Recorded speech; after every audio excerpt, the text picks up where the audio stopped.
Ok. Olá a todos, boa noite, sejam bem-vindos a mais um IC Talks. Hoje é com muita satisfação que nós estamos recebendo aqui o professor Maicon Lourenço, que ele irá ministrar um seminário de modelagem de materiais por Machine Learning e métodos quânticos, né? Então eu vou fazer essa apresentação breve, né? Então eu também tenho que me introduzir, né? Me apresentar. Meu nome é Bruno, sou professor do curso de Física. Eu estarei mediando este evento com vocês hoje, tá bom? Qualquer dúvida que vocês tiverem, vocês já podem enviar pelo chat, ou se, né, no momento da apresentação, ou vocês podem deixar para enviar depois, também no final. Então vocês fiquem à vontade, que nós vamos ter um tempinho para discussões aí depois, tá bom? Então, vou falar rapidamente aqui para apresentar o professor Maicon. Ele é graduado em licenciatura em Química pela Universidade de Itaúna, mestre e doutor em Química pela Universidade Federal de Minas Gerais, com formação em Físico-Química e Química Inorgânica. Ele fez parte de seu doutorado na Universidade de Jakob, em Bremen, na Alemanha. Ele estudou propriedades eletrônicas, estruturais e mecânicas de materiais de interesse em nanotecnologia através de modelagem e simulações computacionais. O Maicon possui prática no desenvolvimento de softwares para soluções em química, incluindo análise estatística. Atualmente, ele é professor adjunto 1 da Universidade Federal do Espírito Santo e tem trabalhado com estatística bayesiana, aprendizagem de máquina e active learning, junto com métodos quânticos. Bom, então eu desejo a todos vocês um excelente seminário. Agradeço ao professor Maicon pela disponibilidade de estar aqui conosco. E é isso. Boa apresentação para vocês aí, pessoal. Olá, pessoal.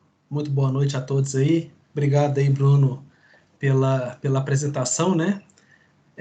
Então, como eu já disse, né, meu nome é Maicon, sou professor na Federal do Espírito Santo e vou bater um papo com vocês aqui hoje sobre uma pesquisa que nós temos desenvolvido, né? O título é Modelagem de Materiais por Machine Learning e Métodos Quânticos. Eu gostaria de agradecer, né, ao professor Bruno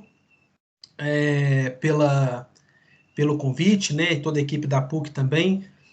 Também gostaria de agradecer a presença de todos, né, aqui presentes. E então, vamos lá. Essa apresentação, ela envolve um estado da arte que a gente inclusive vê passando em noticiários, né, sobre internet das coisas, sobre machine learning, sobre 5G, enfim, tudo isso, essas tecnologias vigentes atuais, ela passa pelo machine learning, que em português é chamado de aprendizagem de máquina, que no fundo é estatística moderna, né? Usando recursos computacionais para predições, tá? Então nós vamos discutir um pouco sobre isso, né? E uma coisa interessante sobre essa pesquisa é essa minha vontade de trabalhar com estatística, ela vem da seguinte forma, que machine learning é estatística. Eu percebo, né, ainda mais na parte de desenvolvimento de software e automação, que quando a gente começa a encontrar padrões em processos, a gente consegue automatizar e inovar. E a única forma de encontrar padrões, e uma ferramenta importante, na verdade, de encontrar padrões, é por meio da estatística. Então, sempre durante meu doutorado, eu tinha vontade de aprender alguma coisa sobre, para encontrar padrões e inovar. E depois, né, por coincidência, o machine learning ele entra em voga, né, entra como um assunto quente, né, e acaba que eu entro nessa onda aplicando isso na área de química, né, que é a minha formação. Então vamos lá. O espaço químico, né? Toda matéria que está à nossa volta, ela é composta de átomos, né, que se agrupam formando os seus compostos. E o guia, né, do entendimento da estrutura da matéria à nossa volta é a tabela periódica. A tabela periódica é composta de elementos constituídos de tipos únicos de átomos, né?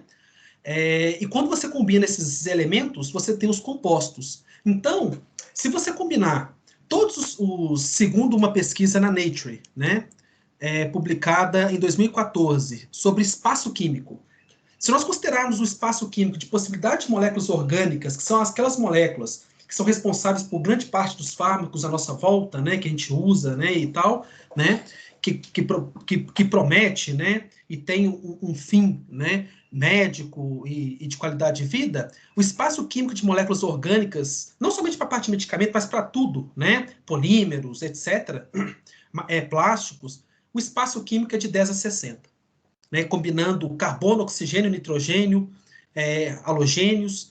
Esse é o espaço químico. E esse espaço químico contempla combinações de átomos e a forma espacial dessas moléculas. Então, o espaço é gigante.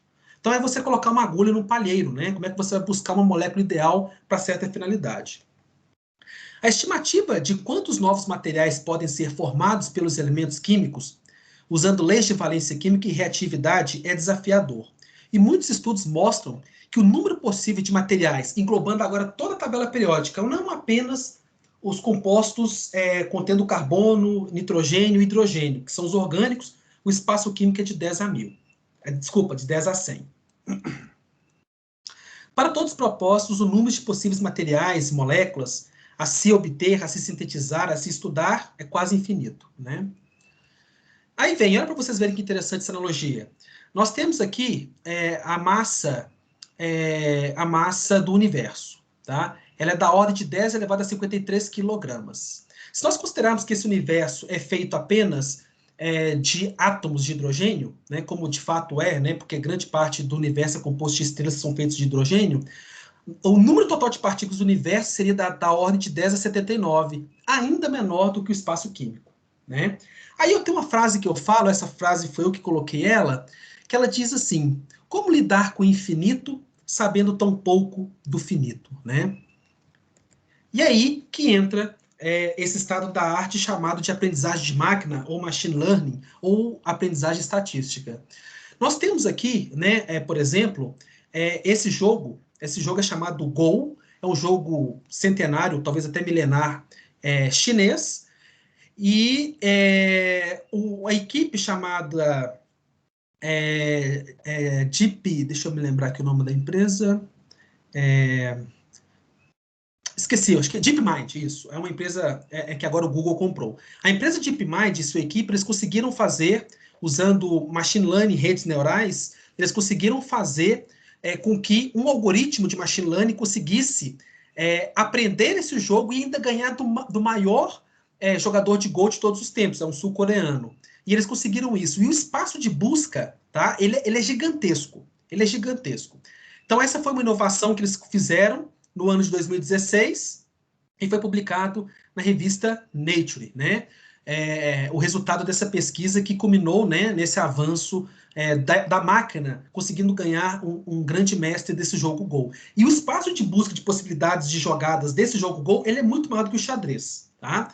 E recentemente, já no ano passado, no final do ano passado, eles conseguiram desenvolver algoritmos, né, essa empresa DeepMind. Esse AlphaGo é um filme, ele tinha no Netflix, tá? Eu não sei se está lá ainda, mas eu acho que tem até no YouTube esse documentário sobre esse algoritmo, né? Tá no cinema aí, tá?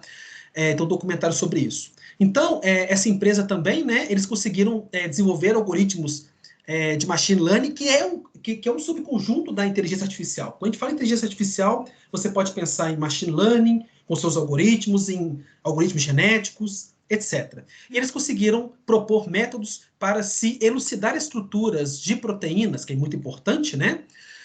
Para questões médicas, biológicas, ciências físicas também, de um modo geral. Eles conseguiram, com muita precisão, elucidar com algoritmos uma estrutura tridimensional de uma proteína, né? Esse trabalho saiu na notícia da revista, se não me engano, Nature. Então, aqui está talvez uma solução para esse problema de buscas de espaços gigantes. Só que tem uma diferença. Quando você vai tentar mapear a chance de maximizar as chances de ganhar um jogo de Go ou de xadrez, a sua resposta é instantânea. Quando você vai ter que pegar e sintetizar um material ou uma nova molécula, a sua resposta não é imediata. Que você precisa de dado para o seu algoritmo aprender, para o seu machine learning aprender, para a sua aprendizagem de máquina aprender. E essa resposta, né, sendo rápida, como é no caso dos jogos, fantástico. Só que, né, quando você vai para problemas reais, como sintetizar uma molécula, você não tem uma resposta rápida, e essa resposta ela requer um recurso de laboratório para você sintetizar. né? Então, fica mais difícil você explorar um espaço de 10 elevado a 100.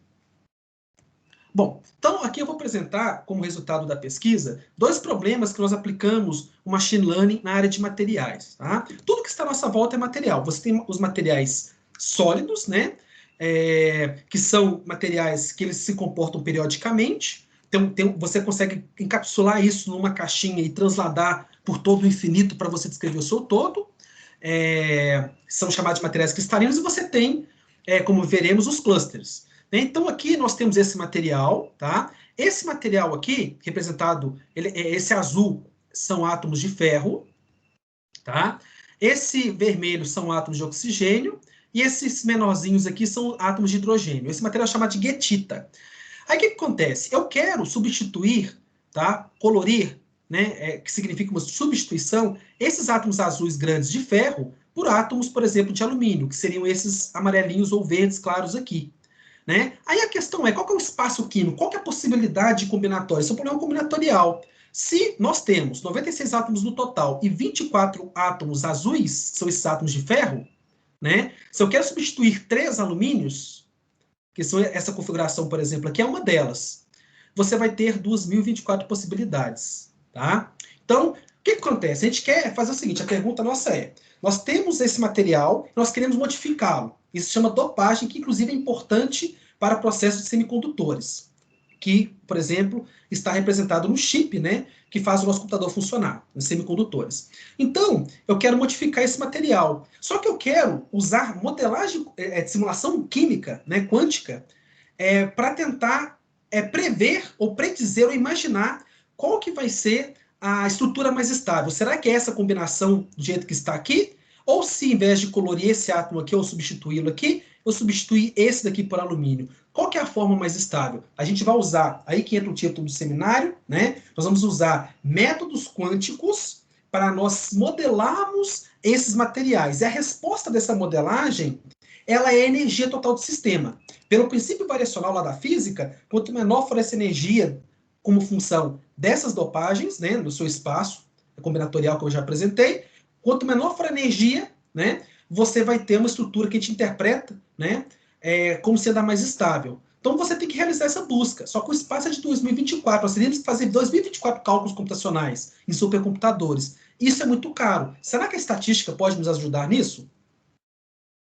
Um outro problema, que é uma pesquisa nossa também, que ainda é um problema mais desafiador, nós temos clusters. Tá? Clusters são moléculas que estão entre a escala de um sólido cristalino, como eu apresentei para vocês aqui agora no slide anterior, e está entre uma molécula pequena, o cluster está numa dimensão entre uma molécula pequena e um material periódico, como é o caso da guetita no slide anterior. Então, clusters são moléculas maiores. Né? Nós temos dois clusters, né? Um contendo 4 alumínios e 7 silícios, e um contendo 20 sódios. Né? Aí nós queremos encontrar qual que é a geometria espacial mais estável desse material. Só que aqui nós não trabalhamos apenas com aqueles índices combinatoriais. Aqui nós vamos ter que desdobrar e movimentar no espaço tridimensional cada um desses átomos. Então a busca ela ocorre de modo, né, que você perturba os átomos no espaço tridimensional, cada um desses átomos na sua estrutura. Né? Então a busca é feita em átomos que se movem no espaço tridimensional. Será que o Machine Learning pode nos ajudar nisso? E sempre a gente é guiado pela energia que vem de cálculos quânticos. Tá? Então nós temos a estrutura e uma energia. E essa energia a gente quer, sabendo ela que vem de cálculos computacionais via química quântica ou física quântica, a gente quer encontrar a energia mínima que representa, pela interpretação, aquela estrutura cuja geometria é a mais estável, ou a mais plausível de ser encontrada na natureza ou no processo de síntese. Então, nós temos esses dois problemas, o problema que eu vou chamar de problema 1 e o problema 2 dos clusters. Tá? Nós vamos abordá-los. Mas antes de abordá-los e voltar ao problema, vamos introduzir um pouco sobre uma ideia mais qualitativa do que é a aprendizagem de máquina, né? Ou machine learning, sinônimos, né? Ou seja, um é a tradução do inglês. Vamos imaginar a seguinte situação, né? Primeiro, o machine learning você tem a aprendizagem chamada de aprendizagem supervisionada, que é quando você tem uma representação do que você quer trabalhar, uma impressão digital e uma resposta dela. Então, nesse caso, uma forma geométrica da molécula seria uma impressão digital e você teria uma resposta computacional. tá? Por exemplo. Então, isso é aprendizagem supervisionada. Existem outras, mas eu vou me focar aqui na supervisionada. Vamos, então, imaginar a situação que é o seguinte. Nós temos medidas, nós temos um gás, dióxido de carbono, né, que é um gás poluente, né, causador do efeito estufa, etc.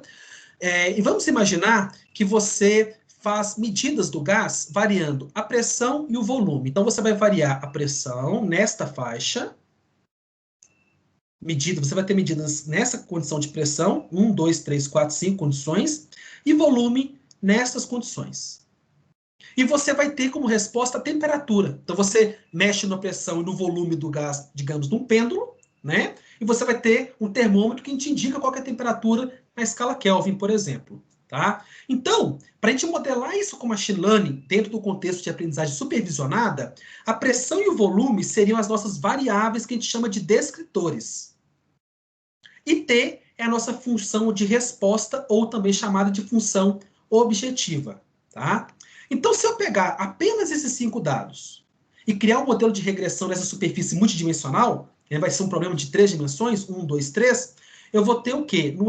No eixo X, nós temos os dados observados, que são dados medidos laboratorialmente, por exemplo, e no Y, nós teremos os dados preditos. Tá? Então, olha só, a curva no meio aqui é o ideal, tá? Como resposta da regressão. Então, o Y é regressão. O X é o dado observado, como está na tabela à esquerda. Olha só, o objetivo do modelo de regressão, né, usando a aprendizagem supervisionada, é fazermos com que a nossa predição do conjunto azul fique o mais sobreposto por cima dessa linha diagonal, que é o nosso ideal, tá? Que é o que a gente quer. E esse vermelho é o espaço que a gente chama conjunto de teste. Então, o vermelho é o conjunto teste, que a gente quer testar o modelo de regressão, e o azul é o modelo treino. Então, desses 5 experimentos, eu peguei 4 para criar um modelo de regressão e tirei 1 para testar na predição. Então, esse teste ele não está no modelo de regressão multivariado. Esse modelo de regressão pode ser uma rede neural, pode ser um processo gaussiano, pode ser, por exemplo, um suporte vector regressor. Você tem vários algoritmos. Por exemplo, né, pessoal da computação, se tiver alguém aí, ou alguém interessado, vocês podem consultar a biblioteca scikit-learn do Python, que tem vários algoritmos. Eu não vou entrar no mérito matemático dos algoritmos aqui não, de machine learning. Tá? Então, rede neural seria um exemplo. Tá? Então, você tem essa regressão. Bom, agora, nós temos o seguinte cenário. Eu desenhei aqui a nossa superfície potencial, né, onde nós temos a resposta à temperatura, a pressão e o volume, tá? Aí a pergunta é, será que nós podemos usar a aprendizagem de máquina para obter a maior temperatura? Ou seja, a gente quer saber qual que é a condição de pressão e volume que eu tenho que mexer nesse meu sistema de gás CO2 para obter uma temperatura máxima, dentro, claro, né, de um certo limite, né, de pressão e volume. Né? Será que eu consigo? Sim. Olha que interessante, eu criei um modelo de regressão com apenas esses dados, tá? E depois eu consegui já prever com esse modelo, tá? Qual que seria a minha temperatura máxima, né? Então eu consegui com a predição saber qual que era a condição de pressão e volume que me daria essa estrelinha aqui, que é onde a minha temperatura é minha temperatura máxima. E esta condição aqui que me dá a temperatura máxima é a pressão de 10 atm e volume de 30 ml. Se não me engano, o volume é ml. Mas a pergunta é, então, ou seja, nós conseguimos com pouquíssimos dados aprender algo. A pergunta é, o que a máquina, né, dentro do contexto de aprendizagem de máquina, o machine learning, aprendeu com esses 6 dados? Né? Com esses 6 dados ao todo. 5 aqui, e esse aqui de cima, o 6º. Ele aprendeu a equação de Van der Waals para um gás real. Então, somente com os dados, o meu algoritmo de machine learning, por exemplo, a rede neural, o processo gaussiano, que seja, conseguiu aprender como que um gás real, no caso o CO2, se comporta sem nenhum tipo de conhecimento prévio físico. E é aí que entra uma coisa interessante e a importância da aprendizagem de máquina. Porque a aprendizagem de máquina é uma aprendizagem que ela vai sendo guiada por dados. Então, o dado, né, vai sendo abastecido, você cria modelos para você prever. Então, essa estrelinha aqui, que nós queríamos, que era o nosso problema simples que eu apresentei para vocês, a gente queria prever ela partindo desses 5 dados conhecidos. A gente queria prever. E a gente conseguiu fazer isso, né? Essa que é a ideia do machine learning em toda a sua aplicação. Com poucos dados ou com algum conjunto de dados, né, conhecidos, você quer prever o futuro, quer prever aquilo que ainda não foi observado. E a observação é cara. Você faz um experimento, isso é caro, né? Para se obter. A gente quer prever. Então vamos falar agora sobre esse contexto de machine learning, porém dentro de uma coisa chamada de otimização bayesiana. O que é isso? A otimização bayesiana, como vocês verão, é um modo iterativo da aprendizagem ir melhorando quanto mais dados são contemplados no seu modelo. Então você começa, por exemplo, com 5 dados, você prevê o sexto, aí você faz o experimento do sexto, você vai lá e obtém esse dado, abastece o banco de dados, agora você vai ter 6, você cria um novo modelo, com esses 6, você melhora o modelo, porque quanto mais dados você tem no machine learning, melhora a sua predição, tá? Melhora a sua chance de acertar naquilo que ainda não foi contemplado, melhora a predição. Então você tem 6, você prevê uma outra propriedade, aí você pega, mede essa propriedade, abastece, você fica agora com 7 dados e assim por diante. Isso é a ideia da otimização bayesiana, ou, em outras palavras, também chamada de aprendizagem ativa. Então vamos lá. Aprendizagem de máquina e química quântica. O que é isso? Né? Combinando a química quântica ou a física quântica, são sinônimos, né? Com a aprendizagem de máquina ou a estatística. Vamos lá. Nós temos primeiro aqui, né, na parte A, nós temos os nossos sistemas de interesse, moléculas, materiais, né, à nossa volta, que a gente quer estudar, né? Como são propriedades microscópicas, aliás, como são entidades microscópicas, né? No regime microscópico, a lei que rege, né, o comportamento eletrônico é por meio da mecânica quântica. Né? A física clássica newtoniana ela não alcança esse regime microscópico. Logo, é necessário métodos quânticos. Por isso a palavra quântico, né? Que vem de uma equação diferencial chamada de equação de Schrödinger. Então você tem várias metodologias para resolver essa equação de Schrödinger de um modo aproximado, que são por meio de teorias físico-químicas. Você tem vários livros, né, com matemáticas pesadíssimas, cada trecho de um livro desse é uma tese de doutorado, etc. Você implementa isso num supercomputador, num algoritmo, né, num software, e você coloca esse software para rodar em supercomputadores, porque isso tem muita demanda computacional. É caro você fazer um cálculo de um sólido desse ou de uma molécula dessa. Isso gasta, sei lá, um cálculo 4 horas, pode gastar 10 horas, pode gastar 20 dias, pode gastar um mês. Depende do tamanho, do número de partículas, do número de átomos, do número de elétrons. Tá? Então nós temos aqui, né, essas teorias físico-químicas implementadas num cluster de computador, né, num pacote, num software, como vocês estão acostumados no software de um aplicativo de celular, né, no navegador, isso são softwares. Só que esses softwares são específicos, numéricos, para modelar átomos e moléculas. Aí você vai ter esse software, né, que faz cálculos que eu vou chamar de química quântica, você tem eles, só que é caro você fazer um cálculo de uma única molécula, de uma única estrutura. Aí você gera esses dados usando supercomputadores, né? Gera esses dados e você usa a estatística, que é a regressão, né? Supervisionada, isso é uma regressão multivariada. Você usa ela para você fazer inferência daquilo que ainda não foi observado, prever. Você prevê, calcula, abastece o banco de dados. E você fica num ciclo até você alcançar uma convergência. Ou até você falar, eu quero parar aqui agora, porque já está esgotados os meus recursos computacionais. Tá? Então, por isso que é o título do seminário, é um acoplamento entre estatística, né, para você prever, baseado nos dados que você obteve por meio de cálculos. Esses cálculos são quânticos porque envolvem moléculas. Então, como fruto dessa pesquisa, nós desenvolvemos um software chamado QML Material. O nome desse software significa Quantum Machine Learning for Material Design and Discovery, é um título em inglês. E eu vou falar um pouquinho, né, do ciclo desse software. Ele foi desenvolvido em Python, e usando biblioteca de computação para machine learning, chamado scikit-learn, excelente. Né? Então, eu trabalhei com Python. Vamos lá, como é que funciona essa ideia? Você quer resolver o problema que eu apresentei no início, né, o problema da dopagem, né, de substituição de átomos, Ou você quer resolver o problema dos clusters, né? Então você gera dados ou estruturas inicialmente aleatórias, né? Aleatórias, jogando dados entre aspas, né? Monte Carlo. Você tem uma amostra, vamos supor que essa amostra comece com 20 estruturas. Pronto. Você pega essas 20 e calcula elas, na etapa B, no supercomputador, usando métodos quânticos. Por exemplo, a DFT, é um detalhe, uma sigla de um método quântico, ou DFTB, é uma outra sigla de um método quântico que eu não vou entrar nesse detalhe aqui, que não é o foco.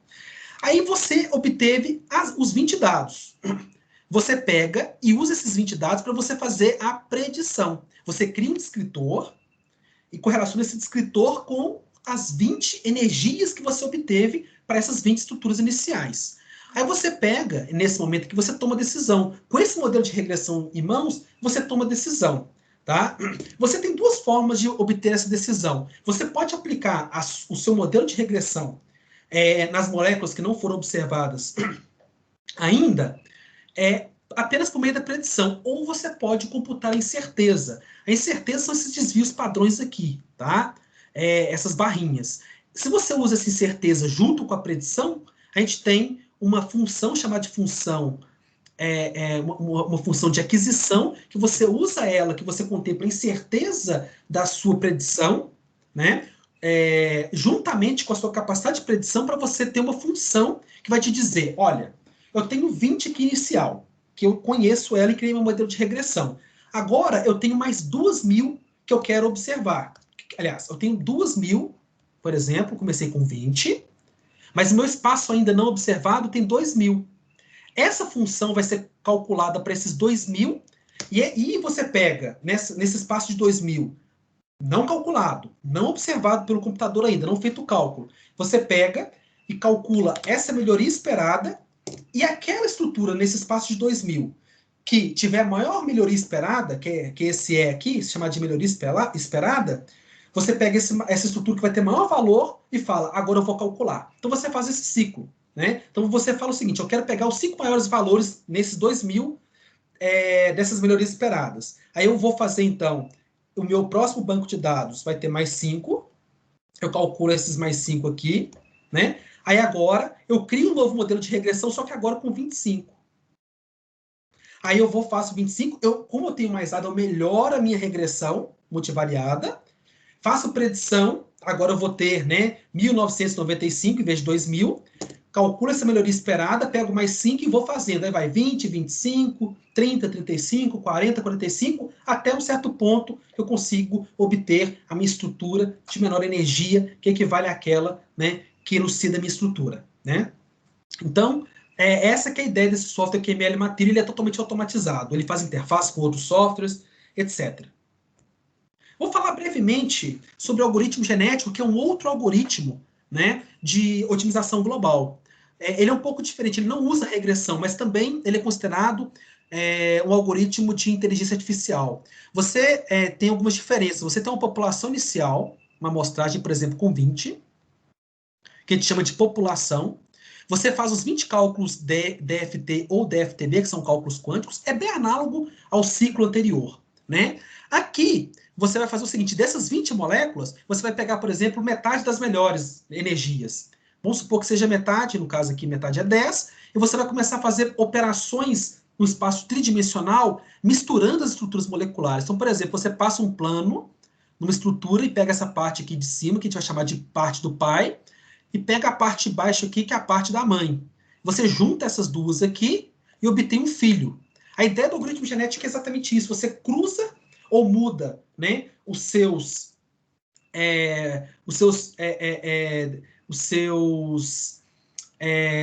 descendentes, né, os anteriores, esses 10, e gera filhos, né, e você vai misturando essas estruturas, imaginando na ideia de genética, né, até você conseguir obter a sua estrutura de menor energia. Aí nós aplicamos esse método para, nesse contexto, eu criei um outro software chamado GA Material, né, é um software que, em vez de ser machine learning, é algoritmo genético, e nós aplicamos este algoritmo, né, para validá-lo neste cluster de TI 6O12, que foi feito para reproduzir um trabalho da literatura de um grupo dinamarquês. E esse gráfico aqui, que nós vamos falar um pouquinho sobre esse modelo de gráfico, ele representa o que nós obtivemos. Essa aqui é a estrutura ideal. tá? Que a gente chama de mínimo global, né? Mínimo global, MG, ou global mínimo, GM, né, do inglês. O que é isso? Como esses algoritmos, tanto o algoritmo genético quanto a otimização bayesiana, né? O algoritmo genético não é baseado em machine learning, tá? Ambos algoritmos, eles são aleatórios, a gente chama de estocásticos. Então, toda vez que você executar o software, ele vai dar um resultado diferente. Então, para isso, a gente tem que fazer vários testes. Então, o que eu fiz? Eu fiz 30 execuções independentes. Eu comecei com a mesma entrada do software e rodei 30 vezes, tá? E dessas 30 vezes, eu me perguntei, quantas vezes dessas 30 vezes que eu consegui obter essa estrutura aqui? Aí a gente calcula isso como sendo o sucesso acumulado. Tá? Então, por exemplo, quando nós tivemos aqui um sucesso acumulado como função do número de novos cálculos, tá? Quando nós tivemos sucesso acumulado de 50, quer dizer que desses 30, 15, tá? 15 execuções independentes, nós conseguimos encontrar o mínimo global. Tá? Então, nós variamos vários parâmetros aqui nesse algoritmo genético e a curva preta foi o que deu o melhor resultado. A gente conseguiu quase que 70% de performance, ou seja, de 30, 21 execuções independentes encontraram essa estrutura aqui. Tá? Então, esse é um método muito usado em química e acoplado com métodos de química quântica, os softwares, né? Chamado de algoritmo genético. Então, vamos falar agora da aplicação do machine learning para os problemas que eu apresentei inicialmente na nossa apresentação.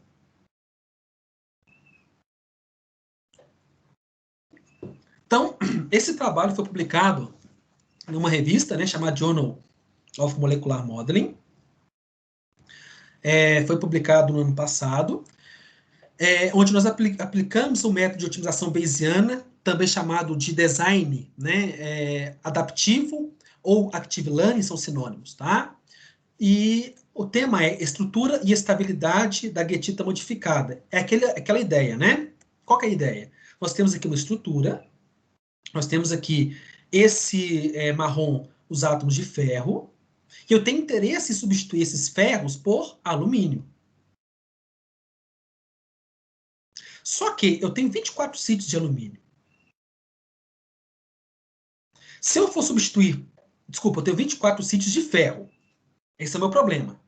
Se você pegar e usar a fórmula combinatorial, né, que vocês aprendem na matemática, etc., se vocês pegarem, essa é a fórmula combinatorial, vocês têm 24 sítios de ferro. Você quer modificar esses ferros, substituí-los por 3 alumínios. Então, como é que você faz?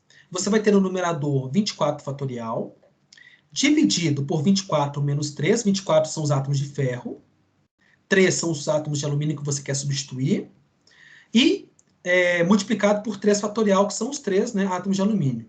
Isso vai dar 2.024 possibilidades, né? Então, eu não quero fazer 2.024 cálculos. Eu quero começar com 10 estruturas aleatórias, nesse espaço, por exemplo, e com o mínimo de novos cálculos indicados pelo machine learning por meio de predição, usando aquela melhoria esperada no contexto de otimização bayesiana, eu quero, com o mínimo possível, encontrar minha solução ótima, tá? Essa estrutura, tá? Ela é cortada, tá? Aqui ela está de uma visão tridimensional, aqui a gente fez um corte dela, tá? Mas essa que é a representação, que é o mínimo global, tá? E aqui nós aplicamos o software que eu expliquei para vocês como é que ele funciona, o QML Material, que usa machine learning, né?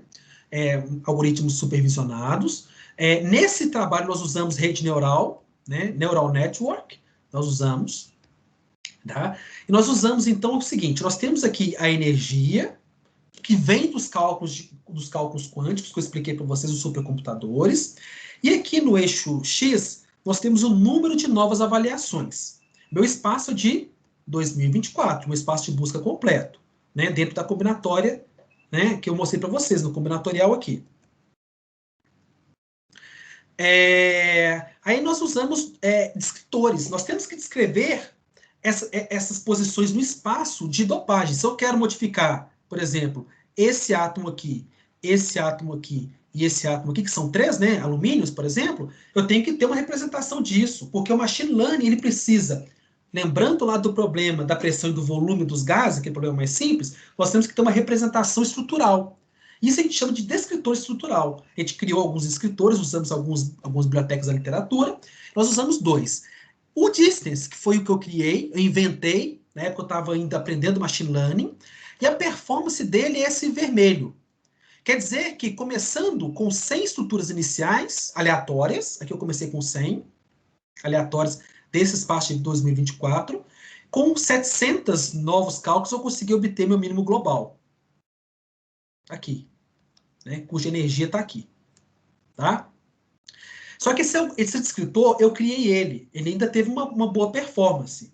Eu implementei ele no QML Material. Só que depois me ocorreu que existiam algumas bibliotecas muito robustas, especializadas para isso, bibliotecas computacionais, né? De bibliotecas de programação. E eu usei, então, um outro chamado de soma de Ewald, tá? Para representar minha estrutura. E olha como é que eu melhorei minha performance 50%. Aqui eu consegui 700 novos cálculos obter com o meu descritor simplinho, né? Simples, né? Que de certa forma funciona. Mas usando um descritor da literatura dentro do meu software, eu consegui obter o meu mínimo global com próximo de 350 cálculos. Aqui eu gastei 700 e aqui eu gastei 350. Tá? Com muito sucesso eu obtive meu mínimo global. E tudo isso automatizado dentro do QML Material. Tá? Então esse foi um trabalho, né? Foi meu trabalho de porta de entrada nessa área de pesquisa chamada de otimização bayesiana ou machine learning, etc. Agora esse é um trabalho que foi publicado, na verdade ele foi aceito na semana passada, no Theoretical Chemistry Accounts, uma outra revista de química, onde nós melhoramos o QML Material para um problema mais desafiador. Aqui, nesse problema, você sabe qual é o seu espaço de busca? 2024.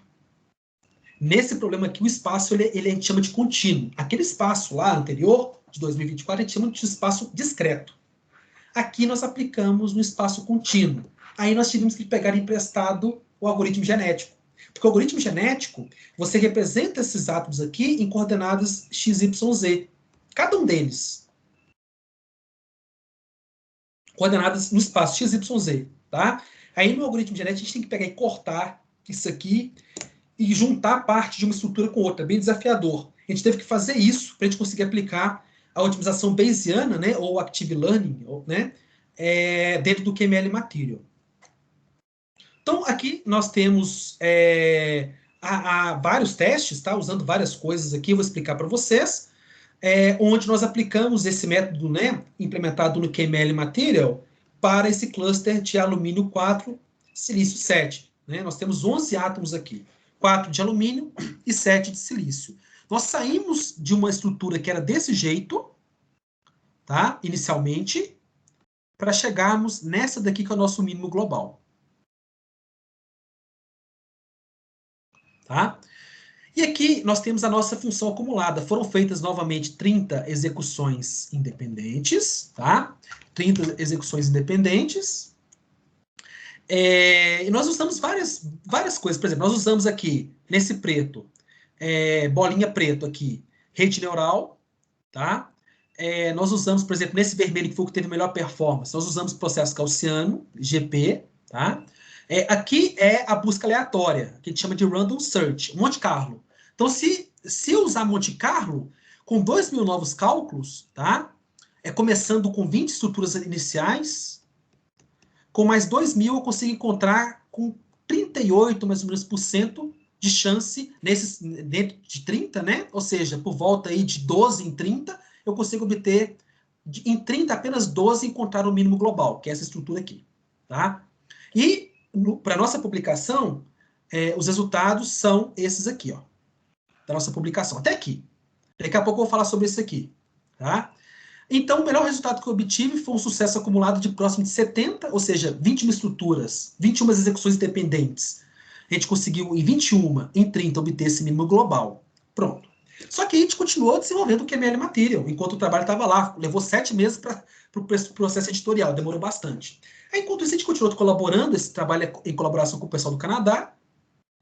E eu falei, eu quero melhorar isso, eu quero melhorar meu algoritmo, né, a minha interface, minha metodologia, né, dentro do QML Material. E aqui é a nossa versão nova do QML Material, que a gente chama de versão 3.4.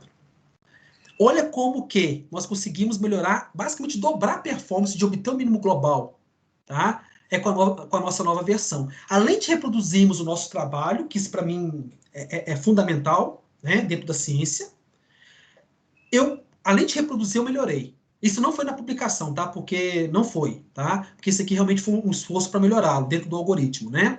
E olha só, nós conseguimos um sucesso acumulado com apenas 1.400 novos cálculos, um sucesso de 80%, ou seja, 24 de 30, 24 vezes eu consigo obter o meu mínimo global, tá? Então, esta foi a aplicação para esse sistema. O outro sistema que nós aplicamos foi o sódio 20, um sistema complexo com 20 átomos, né? É um sistema homonuclear, só tem um único tipo de átomo. E, novamente, aqui, nós trabalhamos para o nosso paper com esses dados aqui, tá? A melhor performance foi usando a regressão dentro do scikit-learn, em termos de machine learning, né? O Gaussian processo, né? O Gaussian process. E beleza. Aí, com a nova versão do QML Material, nós conseguimos quase 100% de sucesso. De 30 execuções independentes, tá? Basicamente, em 29 a gente consegue encontrar o mínimo global, com a nova versão. Tá? Que continua em desenvolvimento, que continua em uso, né? E avançando. Cada vez a gente implementa mais características desse software, né?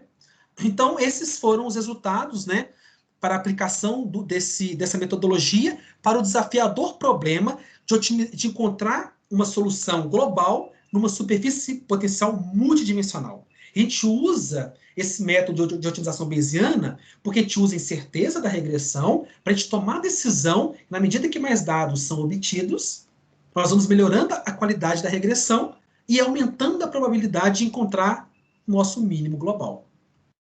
Essa que é a ideia da otimização bayesiana. Covades, né? É um termo em latim que significa para onde iremos. Agora eu vou falar um pouco sobre perspectivas, né? O QML Material, ele é capaz de, na sua versão atual, 3.4, ele é capaz de lidar com vários tipos de problemas. A gente tem um outro trabalho que eu não trouxe os resultados aqui, que está submetido também, tá? Numa nova aplicação nossa, já implementada no QML Material e já validada. Então nós temos algumas características que ainda nem foram publicadas, mas estão disponíveis. A primeira delas, né, é a busca de clusters, como vocês já viram que a gente aplicou e foi publicado. Só que a gente está buscando agora o cluster junto com a multiplicidade de spin. A matéria, como toda matéria, ela tem massa, ela tem carga e ela tem uma propriedade chamada de spin. Tá? Então, às vezes, para uma molécula como essa daqui, nessa geometria, você vai ter um spin 1, 3 e 5. Cada uma dessas possibilidades de spin, você tem uma função. Então, vou supor, essa função aqui, ela tem multiplicidade 1, essa função aqui tem multiplicidade 2, e aqui é multiplicidade 5, ou 3, enfim. O algoritmo que a gente desenvolveu agora, que foi submetido recentemente, a gente consegue buscar entre superfícies potenciais. A gente criou um descritor simples, que a gente consegue pular entre superfícies potenciais. Então, a nossa busca global, ela envolve, além da questão geométrica, como eu já expliquei para vocês, no caso do sódio 20 e do Al4S7, ele consegue saltar degraus entre superfícies potenciais. Tá? Então, essa é uma aplicação. A segunda é dopagens, que vocês já viram que a gente aplicou na guetita. Terceiro, vacância. Né? Em vez de substituir o átomo, eu quero remover. Esse aqui é o C60, é um material nanotecnológico. A gente remove átomos, também está implementado no QML Material. Uma outra funcionalidade é você fazer busca de moléculas em superfícies de materiais. Tá? Isso ainda não foi publicado usando o QML Material, mas eu me inspirei num trabalho publicado na Nature, que eles fizeram isso para esse sistema, e eu coloquei essa funcionalidade no QML Material. Eu ainda não publiquei nada sobre isso. A quinta funcionalidade é você trabalhar com materiais encapsulados, você tem um cluster aqui dentro, você vê a estrutura dele mexendo aqui dentro de um nanotubo de carbono. Tá? Então isso já está implementado também no QML Material, mas a gente não publicou nada ainda. E uma outra funcionalidade que é a reconstrução de superfície, tá? Que é bem análogo a essas interfaces aqui. Tá? Então essas são as funcionalidades do QML Material. E nós temos agora um outro pacote, né, que é o GA Material, que tem grande parte dessas funcionalidades. Bom, para terminarmos, né, eu gosto de fazer uma certa provocação ou inspiração como perspectiva. Mas por que essa pesquisa? Para quê? Né? Eu cito, então, né, uma fala do John Kennedy na Universidade de Rice, em setembro de 62, quando ele estava dentro do contexto da Guerra Fria, né, estava falando sobre a questão, né, da luta, da guerra espacial, de levar o homem à Lua. E ele disse: escolhemos trabalhar com. Aí eu coloco a minha linha de pesquisa. Você pode fazer isso para sua carreira, para sua vida, para sua linha de pesquisa. Então, escolhemos trabalhar com ciência dos materiais orientada por dados ou inteligência artificial, não por ser fácil, mas por ser difícil, pois esse objetivo serve para organizar e medir o melhor das nossas energias e habilidades, porque o desafio é um que iremos aceitar, um que não estamos dispostos a postergar e um que pretendemos conquistar. Né? Então, essa foi a fala. Nesse lugar aqui, eles falam sobre a questão da corrida espacial, né?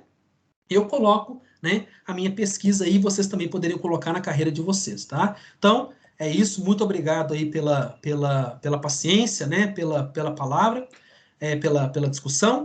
Né? Termino aqui colocando a foto do meu cientista predileto, né, o pai da ciência da computação, o Alan Turing, que teve um final de vida, infelizmente, muito trágico.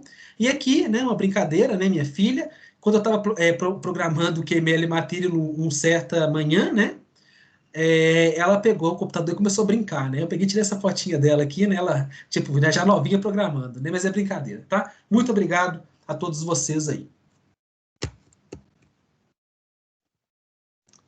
Não, bacana, Maicon. Muito bom. Parabéns pela apresentação. E gostaria de fazer alguns comentários aqui que eu separei, algumas perguntas lá mais no início da palestra, e eu vou destacar alguns deles aqui, tá? Só um minutinho. Tem a apresentação, deixa eu colocar aqui a apresentação de volta, talvez alguém queira. Não, por enquanto não precisa não, pode. Você Beleza. que sabe, né? Se quiser Show. ficar só aparecendo mesmo para a gente conversar. Mas aí, né, teve um comentário do Alisson, né? Ele fala: Nossa, termodinâmica, química, mecânica quântica, computação, isso tudo, isso que chamo de interdisciplinaridade, né? Então, realmente é interessante a gente ver aí que são várias áreas de conhecimento sendo tratadas numa mesma linha de pesquisa, né? Muito bom. E tem uma pergunta do Miguel, né? Ele pergunta assim: então a ideia é que a máquina automaticamente, a cada input de informações, vá reajustando a função esperada? Eu não me lembro em qual contexto que ele fez essa pergunta durante a apresentação, mas teve essa pergunta. Então a ideia é que a máquina automaticamente, a cada input de informações, vá reajustando a função esperada? Exatamente, exatamente. É Miguel, né? Isso talvez tenha sido no contexto da otimização bayesiana, tá? E essa otimização bayesiana, ela usa o machine learning, e o machine learning vai ajudando a você, com a predição, né? E a obtenção desse dado por predição, você vai abastecendo o dado. Então a máquina vai aprendendo sozinha. Então isso dentro do contexto de otimização bayesiana. Dentro do contexto do jogo do Game Go, né, eles usam uma técnica que eu sou louco para aprender, chamado de Reinforcement Learning, aprendizagem por reforço, que a máquina ela aprende sendo, ela não tem nada de entrada, você começa a abastecer ela com qualquer coisa, ela começa a aprender a jogar, ela começa a aprender a se comunicar. Chama aprendizagem por reforço. Então, isso é muito quente, porque você consegue, com a aprendizagem, com o conjunto inicial de dados, você consegue, num ciclo, melhorar sua predição, né? E, com isso, obter novos conhecimentos e novas predições.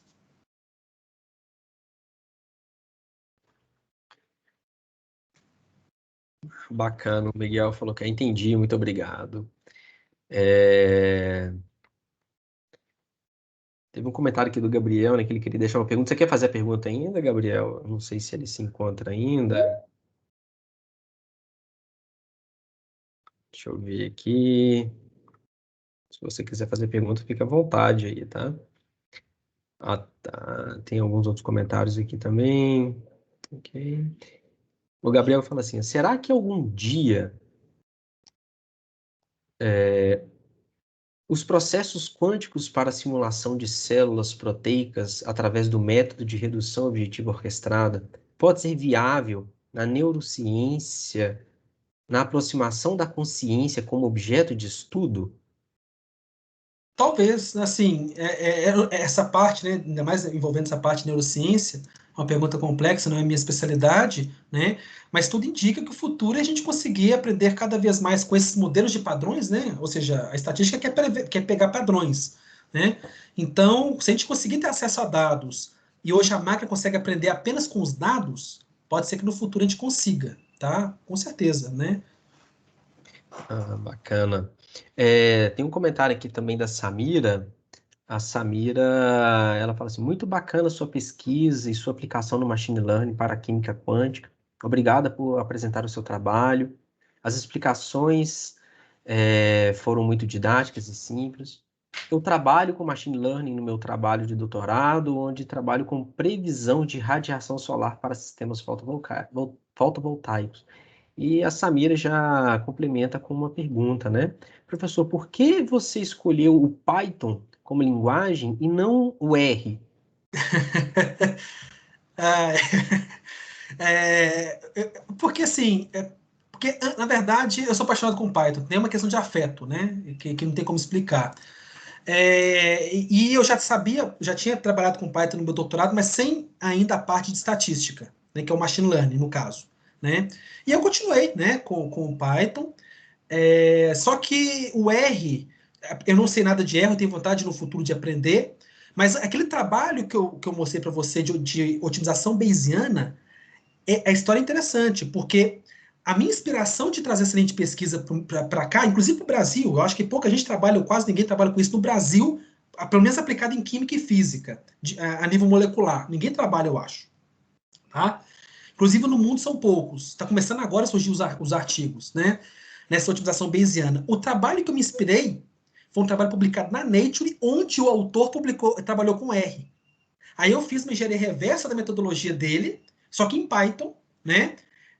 Só que lá eles trabalharam não com simulação computacional, eles foram para o laboratório e obtiveram os dados como resposta.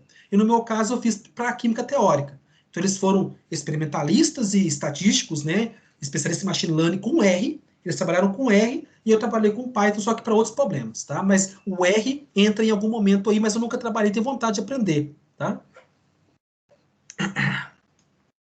E só complementando o comentário aqui, né, sobre a linguagem Python, né, o Michael, ele é meu irmão, né, talvez vocês tenham notado aí a semelhança física, né, né, eu sou testemunha, né, que ele é fã da linguagem Python, né, até no bolo de casamento ele queria colocar, ou colocou, não foi? Acho que não sei se Não, eu ele coloquei. queria colocar um aqueles enfeites, né, um O símbolo do livrinho lá, Python, né? O um símbolo do símbolo do Python. Python, isso mesmo. Quase que foi pro meu casamento. Ah, pois é. Aqui o professor Tomás, Maicon, né, ele comenta a respeito da palestra, ele fala assim, excelente palestra, e com notável sintonia com a palestra da doutora Lídia, na Semana da Física, né, na semana passada. A Lídia, ela abriu a Semana da Física falando sobre aumentando a eficiência de materiais termoelétricos via controle de defeitos cristalinos, uma abordagem via modelos computacionais, né? E então ele está comparando, né, os dois trabalhos, né, que buscam os objetivos semelhantes com metodologias distintas, né? Isso daí é bem interessante, né? Vou fazer um comentário sobre isso. Ô, Tomás, na verdade, se não me engano, os trabalhos quentes envolvendo otimização bayesiana e também acoplado com métodos, né, de simulação, otimização bayesiana com métodos de simulação, os trabalhos quentes são em aplicações fotovoltaicas, tá? Então, se não me engano, os trabalhos que me inspirei para essa pesquisa, que foram publicados na Nature, em algum momento passavam por materiais com interesse fotovoltaico, tá? Isso eu tenho certeza. Ah, legal. A Lídia, Maicon, ela foi aluna de doutorado também, eu acho que é do Ricardo Wagner, ali na física da FMG.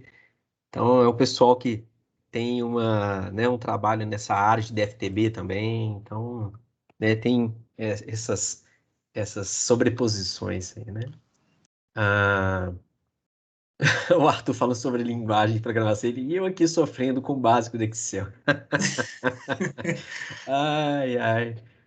Eu Ô, já não sei nada Gabriel. de Excel, já por outro lado, já eu até me resisto para Excel. Nada contra, né? Mas Mas quem sabe Python não precisa disso, não, né? eu preciso não. O Gabriel também fez um comentário aqui, fez uma pergunta, na verdade, né? Você já ouviu falar na linguagem Wolfram Matemática? Matemática é uma linguagem que permite a execução de machine learning para estruturas orgânicas. Eu pretendo aprofundar mais em Python para aprender essa linguagem. Gabriel, o Wolfram Matemática, na verdade, eu conheço, eu já instalei no meu computador, tá? Inclusive na universidade, lá na UFES, você tem a licença gratuita, ele é comercial, esse software é bem caro. É um projeto do Stephen Wolfram, né, que é um físico brilhante, de automatização completa de tudo, né? Ele tem uma teoria de tentar automatizar tudo, né? Eu já vi falar, eu já brinquei, mas eu nunca fui para frente, porque realmente eu tenho muito afeto com Python, né? Mas é uma linguagem poderosa. Agora, você não precisa de aprender Python para ir para a linguagem do matemática, tá? São independentes. Você pode aprender Python, você vai ter no seu portfólio, né, um conhecimento sobre uma linguagem, depois você vai para outra, mas não é necessário, tá?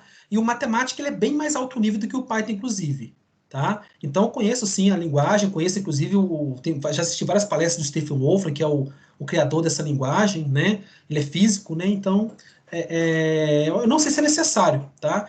E eu não sei também se ele trabalha com moléculas, mas talvez, né? Já tem tanta biblioteca legal, talvez sim. E ainda sobre essa questão de linguagem, né? Lembrando do comentário do Arthur, e eu aqui sofrendo com o básico do Excel e eu sofri bastante com o básico do Fortran, né? Ai, ai. Eu também, por isso eu gosto de Python. Pois é, já sabe o que que é sofrer, né? Então, Esse código, o QML Material, ele tem de Python, hein? Alto nível. Ele tem por volta de 10 mil linhas de código. Se fosse para fazer isso em Fortran, talvez nem seja possível ter tanta funcionalidade em Fortran. Mas se fosse para fazer, digamos, né, no mínimo umas 80 mil linhas. Eu acho que teria que implementar muita coisa do zero, porque o é. Python é tão interessante. Tem uma hora que eu tenho que comparar duas listas, né, ou vetores, né, representação, na estrutura de dados. E ela é binária, 1, 0, 1, 0, 1, 0. Se fosse para implementar isso em C ou em Fortran, se não tivesse rotina pronta, cara, seria um horrível combinar duas listas, né, ou falar se elas são iguais. Com Python, eu faço assim, lista A e lista B. If lista A e lista B é igual, retorna alguma coisa. Assim, é só no if. Ele já compara internamente da linguagem as duas estruturas de dados e te dá a resposta. Eu usei muito isso para modelar meu problema da Getita, né? Então, Python é fantástico. Bacana. O Arthur, ele está perguntando ainda nessa linha, né? Você saberia indicar uma linguagem que roda em Android? Uso o tablet e muitas vezes quero esboçar gráficos e o Excel me peca às vezes. Tá? Arthur, sobre a questão de linguagem de programação em Android, o Android, o fundamento dele, né, é Java, né? Você tem frameworks para você desenvolver. Um deles é o Android Studio. É, é o Java. Só que hoje você tem ferramentas mais modernas, né? Que uma delas, por exemplo, é o Flutter, né? Que é uma iniciativa do Google de você ter um framework para desenvolver em aplicativos móveis que você programou uma vez, ele serve para iOS, né? O iPhone, sei lá, produtos da Apple, serve para Android, serve também para desktop e serve para browser, para navegador, tá? Então, você tem essa possibilidade aí. Né? E é bem interessante, tá? Essa questão de aplicativo. Eu tenho muita vontade de aprender a programar em mobile, né? Em fone, para celular.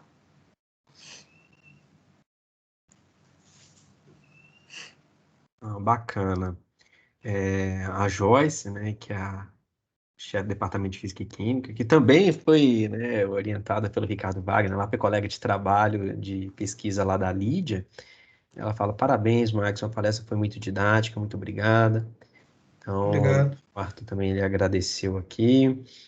É, o outro Arthur comentou também a respeito de linguagem, né, para Android, que ele fala que existe a linguagem Kotlin Sim, também. existe também. É, Existe também. então, o Arthur Gomes já tem aí um cardápio para poder aproveitar e estudar um pouquinho, né? Não, bacana. Mais alguém tem alguma pergunta? Gostaria de fazer algum comentário?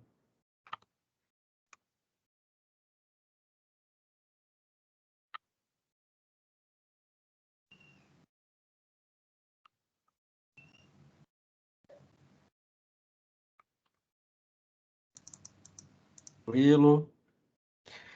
Ótimo. Então, pessoal, gostaria de agradecer novamente, né, a presença de todos aqui nesse seminário, esse CEITOX. Gostaria de novamente agradecer a presença do professor Maicon, pela sua disponibilidade em estar conosco aqui novamente, né? Na semana passada esteve na Semana da Física ministrando, fechando a Semana da Física, né? Então, opa, tem uma perguntinha aqui da Aline. Gostaria de saber se é possível usar modelagem para analisar falhas em produtos. Aline, se você consegue, por exemplo, você tem uma falha, você consegue quantificar essa falha, ou identificá-la, e você consegue ter o que a gente chama de descritor, né? Uma relação entre as propriedades e a falha do produto, né? Aí você consegue. Você tem que ter uma correlação entre propriedade e a resposta. Se a resposta for a falha, ou alguma medida da falha, você consegue, né? Eu acho que sim. Não, beleza. Então, pessoal, gostaria novamente de agradecer ao professor Maico pela disponibilidade, pela palestra, por compartilhar mais um pouquinho do seu conhecimento aí conosco, e agradeço a participação de todos. E é isso, né? Então a casa sempre está à disposição, né? Sempre que quiser participar, contribuir com qualquer coisa, nós estamos abertos para receber mais um pouquinho de informação e conhecimento para toda a comunidade, tá bom? Então agradeço a todos aí. Se você de falar mais alguma coisa. Então, só isso. Obrigado aí, o Bruno, pelo convite, todo mundo da PUC aí. É sempre um prazer estar de volta aí. E agradeço a todo mundo aí. Boa noite para todos. E aí, pessoal, muito obrigado. Eu vou encerrar a gravação agora. O vídeo ele também vai ficar disponível lá na página do ICEI Talks, né? Então, quem, né, sabe de alguém que tivesse interesse de assistir a palestra, depois vai poder assistir no site do ICEI Talks. E é isso, pessoal. Muito obrigado a todos. Tenham uma ótima noite. Tudo de bom para vocês. Grande abraço e até mais.